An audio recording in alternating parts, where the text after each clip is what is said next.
সেনাবাহিনী ও র্যাব নিয়ে এবার উদ্দেশ্য প্রণোদিত রিপোর্ট জার্মান ভিত্তিক গণমাধ্যম ডয়েচে ভেলের।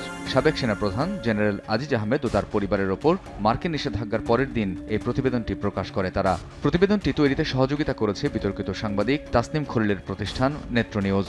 বাংলাদেশিদের দিয়ে পরিচালিত যেসব সংস্থা যুক্তরাষ্ট্রের টাকা পায় তাদের মধ্যে অন্যতম এই নেত্র নিউজ। এই টাকা দেয় দেশটির National Endowment for Democracy NED. এনইডিকে বলা হয় আধুনিক সিআইএ। ডয়েচে ভেলের রিপোর্টের শুরুতে জাতিসংঘ মিশনের জন্য বাংলাদেশের সেনা ও পুলিশ সদস্যদের প্রশিক্ষণ দেওয়ার কিছু ভিডিও দেখানো হয়। এরপরই তারা শুরু করে উদ্দেশ্যমূলক বয়ান। কিছু বক্তব্য গলার স্বর পরিবর্তন করে প্রচার করে ডয়েচে ভেলে দাবি করছে তারা একসময় র্যাবে কর্মরত ছিলেন, কিন্তু তাদের চেহারা দেখানো তো দূরের কথা, নাম পরিচয় কিছুই উল্লেখ করা হয়নি। তর্কের খাতিরে যদি ধরে নেওয়া হয় নিরাপত্তাজনিত কারণে তাদের দেখানো হয়নি কিংবা পরিচয় উল্লেখ করা হয়নি, কিন্তু প্রশ্ন তো উঠতেই পারে এমন কোনো ব্যক্তি কি আদৌ আছেন নাকি পুরোটাই কারো মস্তিষ্ক প্রসূত প্লট। এসব বিবেচনায় কেউ কেউ বলছেন এই ভিডিওকে কল্পকাহিনী কিংবা ফিকশন বলা যেতে পারে, কোনো মতেই তথ্যচিত্র কিংবা ডকুমেন্টারি নয়।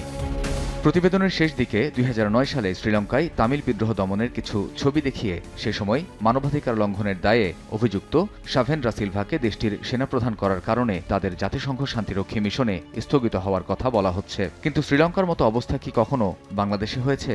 হয়নি। তাহলে কি শান্তিরক্ষী মিশনে বাংলাদেশের সৈন্য পাঠানো বন্ধের অপতৎপরতায় নেমেছে একটি মহল? বাস্তবতা কি বলে? 1988 সালে ইরাক ইরান যুদ্ধে মিলিটারি অবজারভার্স গ্রুপে একদল কর্মকর্তার অংশগ্রহণের মধ্য দিয়ে জাতিসংঘ শান্তিরক্ষায় বাংলাদেশের যাত্রা শুরু হয়। এই উজ্জ্বল অংশগ্রহণের 37 বছর হতে চলেছে। এরপর থেকে বাংলাদেশ সুনাম ও দক্ষতার সঙ্গে জাতিসংঘ মিশনে কাজ করে আসছে।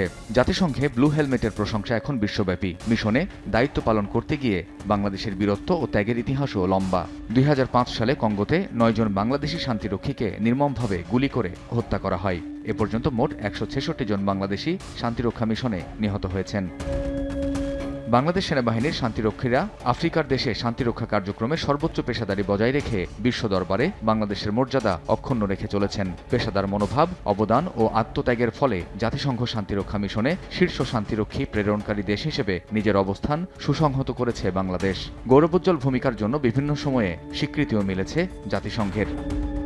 কিন্তু এত সব ইতিবাচক দিক থাকার পরও ডয়েচে ভেলে ও নেত্র নিউজ কোন উদ্দেশ্যে কাদের লাভের জন্য একের পর এক ষড়যন্ত্রমূলক কাজ করে চলেছে? 29 মে শান্তিরক্ষী দিবসের আগে আগে মার্কিন যুক্তরাষ্ট্রের সহায়তায় এ ধরনের রিপোর্ট করে তবে কি বাংলাদেশের জাতিসংঘ মিশন বন্ধের পাঁয়তারা চলছে?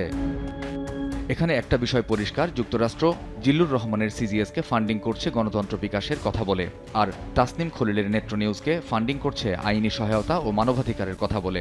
আর দুটি সংস্থাই জেনে বুঝে টাকার কাছে জলাঞ্জলি দিচ্ছে দেশের স্বার্থ ও সুনাম।